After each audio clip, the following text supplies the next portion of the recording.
Saudações a todas e a todos. Canal Militância e Resistência, eu sou Pedro Paulo Boxibal e vamos falar um pouco hoje sobre desigualdade.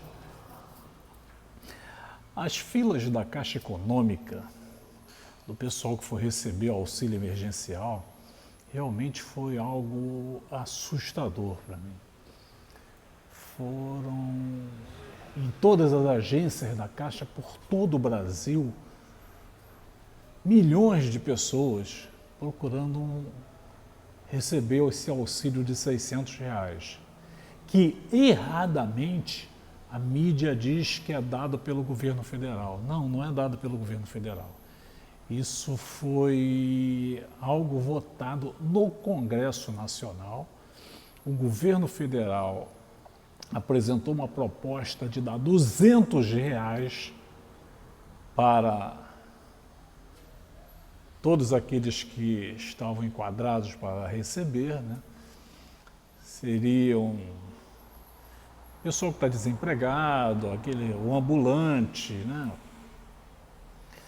Enfim, os partidos de oposição colocaram uma proposta de um salário mínimo por 3 meses e o Centrão,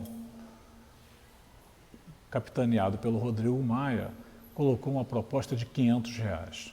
Quer dizer, de cara o governo foi derrotado e foi negociado R$600 para mulheres que eram chefe de família receberem em dobro, enfim.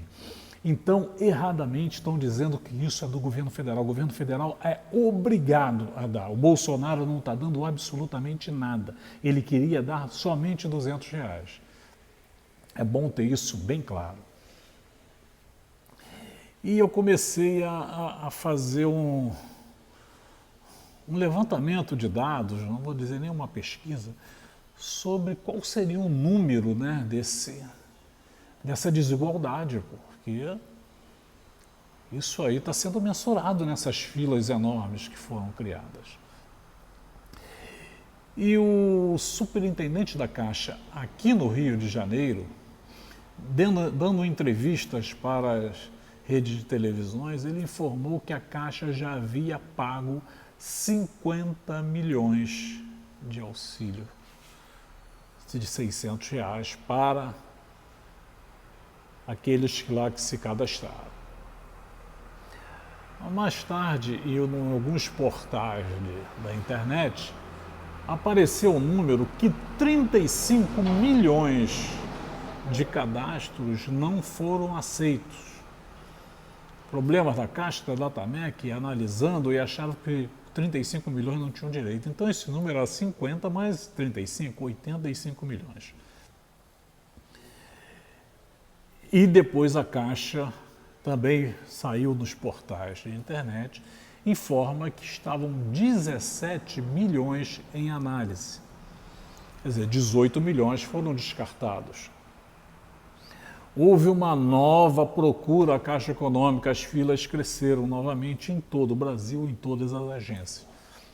A Caixa disponibilizou um link dentro lá dos aplicativos que eles divulgaram para as pessoas baixarem seus celulares e computadores para fazer uma revisão desses 18 milhões. E, segundo informação, até hoje isso está em análise, né? Então são 35 milhões em análise. E 50 milhões pagos. Já está começando o pagamento da segunda parcela. Esse número são de 85 milhões. Certamente tem alguns que não têm o direito a isso, por algum motivo. Não vou que esse número caia para 70 milhões. Aí nós teríamos 70 milhões o tamanho dessa desigualdade. De 70 milhões, nós achamos que é um número baixo para a desigualdade, porque a coisa no Brasil é muito complicada. Então nós vamos ao IBGE, lá no PNAD contínuo, que é a Pesquisa Nacional de Amostra Domiciliar Contínua. E nessa pesquisa aparece que a renda média per capita do brasileiro é R$ 2.400. Eu vou elevar um pouquinho a régua, vou botar lá em 3 salários mínimos. Então, a pobreza, já não estou nem falando só de desigualdade, estou falando da pobreza, vai até de 0 a 3 salários mínimos. Lógico, essa pobreza extrema, porque isso continua, nós vamos chegar lá.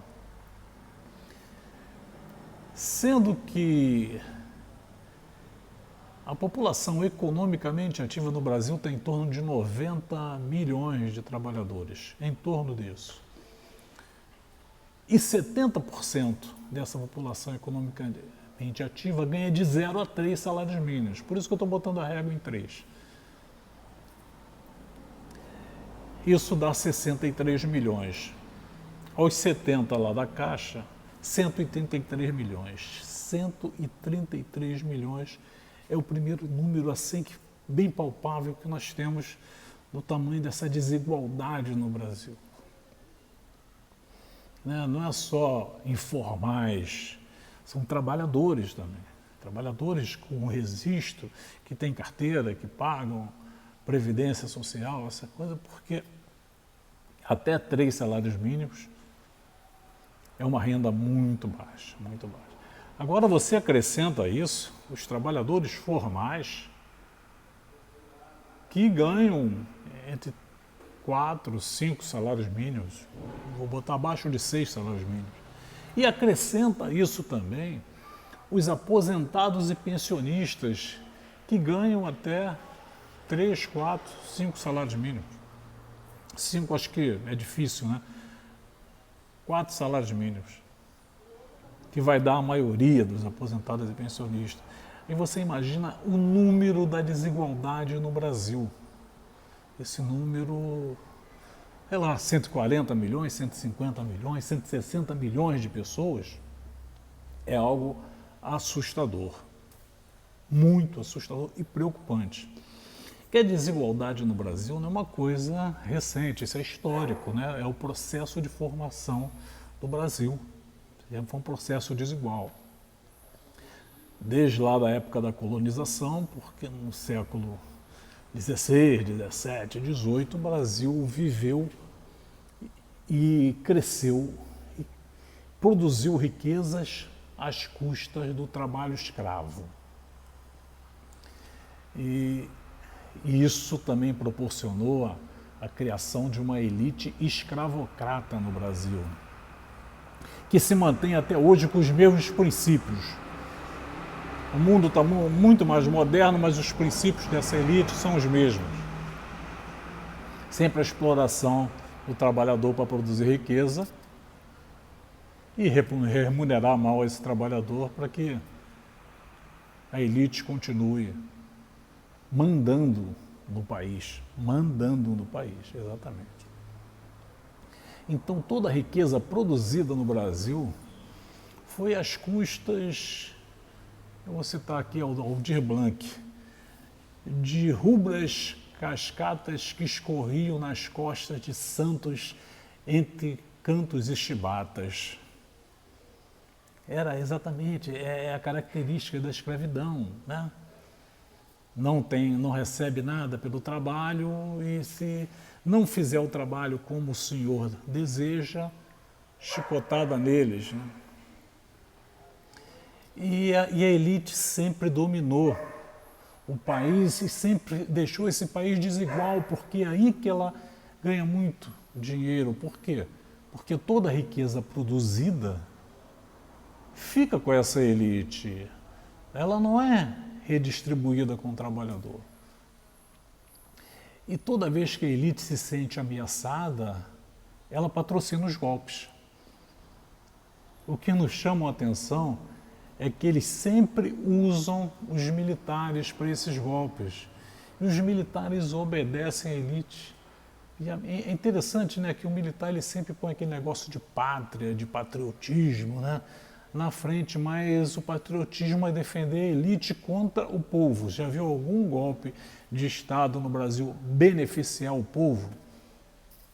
Nenhum. Nenhum golpe. E todos os golpes que tiveram, as Forças Armadas estavam envolvidas, os militares estavam envolvidos e patrocinado pela elite, e o golpe só beneficia a elite e aquela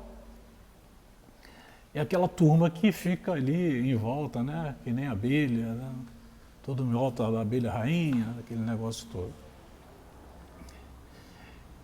Não há como um país crescer, um país se desenvolver sem que o povo continue pobre, a desigualdade aumenta. E quando eu falo que a desigualdade é histórica, é isso, ela vem desde a escravidão.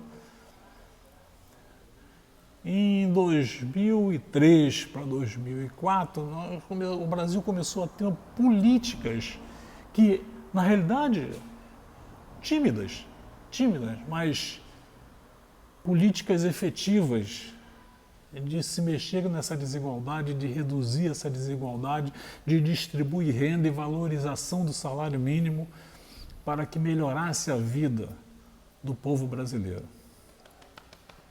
Isso veio até 2014.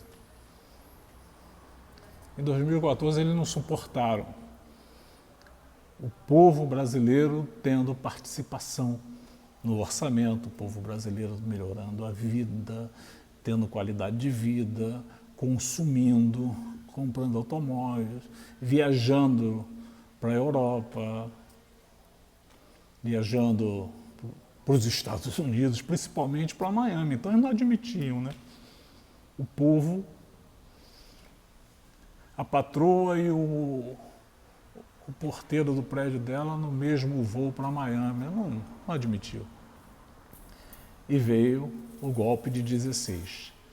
E todo esse legado que foi construído de 2000, final de 2003, início de 2004 até 2014, vem sendo destruído e a desigualdade aumentando. Inclusive, o país havia saído do mapa da fome da ONU e voltou para o mapa da fome. E a Covid, essa pandemia que nós estamos vivendo sem uma administração central, é bom que se fale isso, desnuda essa desigualdade, mostra que o país está muito desigual, muito desigual. Nós temos 140, 150 milhões de pessoas pobres. O desemprego é enorme.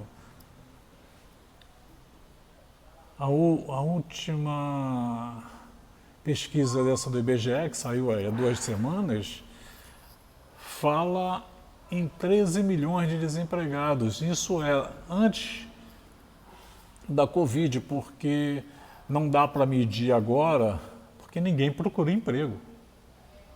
Né? Ninguém procura emprego porque estamos em quarentena. E temos que ficar em quarentena. Já chegamos aí a, 17 mil mortes e a tendência é aumentar. Então é muito preocupante essa questão da desigualdade e tem que ser tema central das eleições municipais de 2020. Por que tem que ser tema central? Porque todas essas pessoas que sofrem com essa desigualdade vivem nos municípios e estoura para cima do prefeito. E o que o prefeito pode fazer? Os prefeitos de cada município reúne-se, todos os prefeitos, por estados, e pressiona suas bancadas em Brasília. Que alguma coisa tem que ser feita na lei de responsabilidade fiscal, porque você não vai conseguir melhorar o sistema educacional, você tem uma educação pública de qualidade, sem remuneração digna para professores. E se o prefeito pensar em melhorar o salário de professores, ele cai na lei de responsabilidade fiscal. O mesmo acontece com relação à saúde pública. A Covid nos mostra que o SUS é a solução para a saúde pública. Nenhum país do mundo tem um programa como o SUS no Brasil. Existe em países que a saúde pública é melhor do que a que nós temos aqui. Lógico, aqui ela é ruim porque, desde quando foi criado o SUS, a preocupação sempre é cortar verba do SUS, cortar verba do SUS.